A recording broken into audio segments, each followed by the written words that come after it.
This was back in the year 2011, and we had our centre up in Manu Road, and my ex-wife and I established that little centre there, and we had quite a big following of Jagannath Bhaktas who were coming, and then after 2 years we were having regular, we had a little centre, we had Mongol Arti every day, we had Sunday feast every week, we had Arti every day, and I didn't have children then, so it was much easier.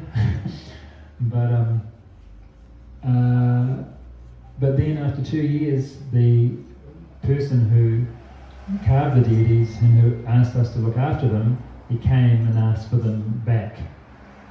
And it was a little heartbreaking, and so for about 3-4 months, maybe 6 months, I said, okay, well, you take them and we won't get any more. But then people kept asking us, it's because we'd had 2 festivals with those deities. One was the Rath Yatra, and one was a Jagannath family festival that we had, a camping festival where Jagannath was there. And people were asking us, are you doing the Jagannath family festival? Are you having Rath Yatra? No, we haven't got deities. We're not doing it.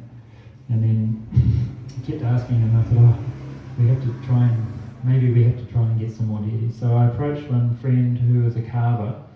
And he used to go to Gopal's every day for lunch. His name was Joe. So I said, would you be interested to carve some deities? He said yes. So then months and months went by. He said, I'll try and find some wood for you. And then every few months I'd ring him and say, how you going? No, I haven't found any. 6 months, 7 months, 8 months, nothing. I found some wood, and I rang him and I said, look, I think I found some suitable timber. He came with me to have a look at it. He took one look at it and said, no. Okay. It looked like good wood to me, but he said no. So anyway, then one day he rang me and he said, I think I found the right wood. And it was like I hadn't heard from him for 3-4 months, nothing. I thought he'd forgotten. It was maybe 9-10 months after we'd done this.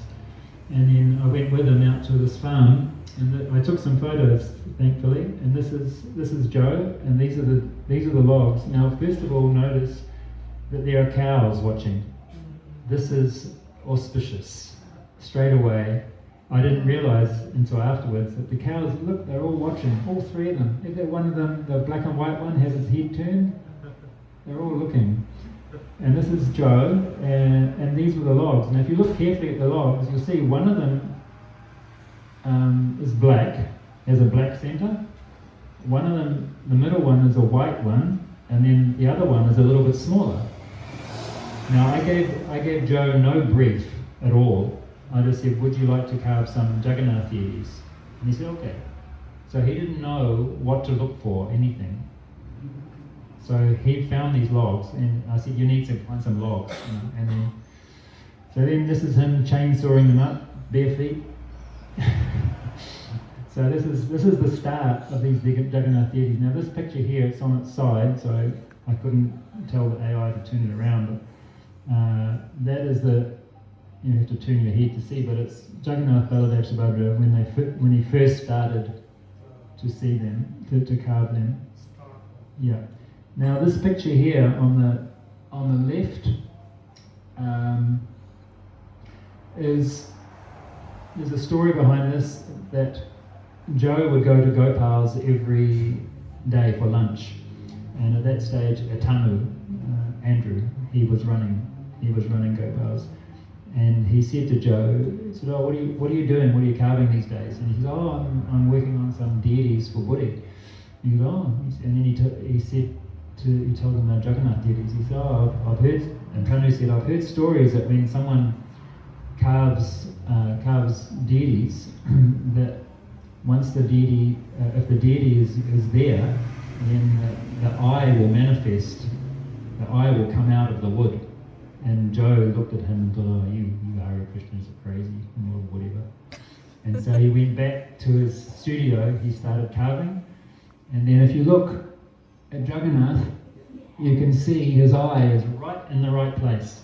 He's right exactly where the eye should be. And so, yeah, so he was like, "Ooh, the eye is coming out."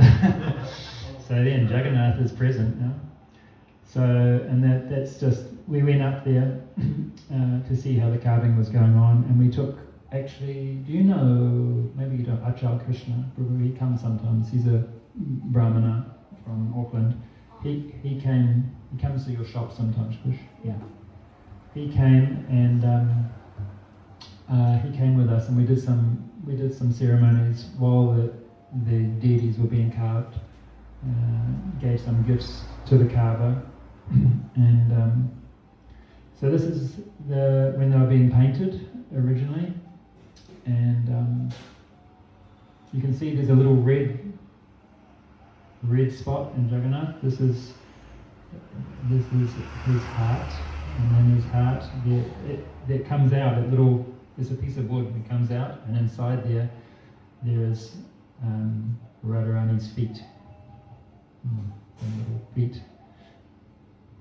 Actually, if anyone wants to come and dress Jagannath, you'll see the little red heart there. Oh wow! And this is the first.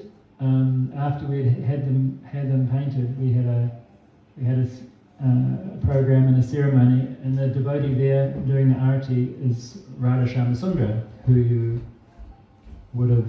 He came up to dress for Rath Yatra. He's been Jagannath Bhakta right from the start. So this is him doing arti, and then we made a feast, and in Puri style, we cooked everything in clay pots, and we offered everything in clay pots. And this is the first Rath Yatra that we did with these Jagannath deities. And this is the first, that picture there on the right. You can't see it all, but anyway, Jagannath's out of the picture, but this was the first set of clothes that we had made for them. Yeah, so that's the little history of these deities and how they manifest here. And I was saying that they're made from totra wood, and totra wood has a natural insecticide, no termites, no boar, nothing. So they'll last for maybe 500 to 1,000 years. So Jagannath has a plan, and he wants to have his own home, his own temple. He's not here for by chance. Okay, I'll quickly go through these.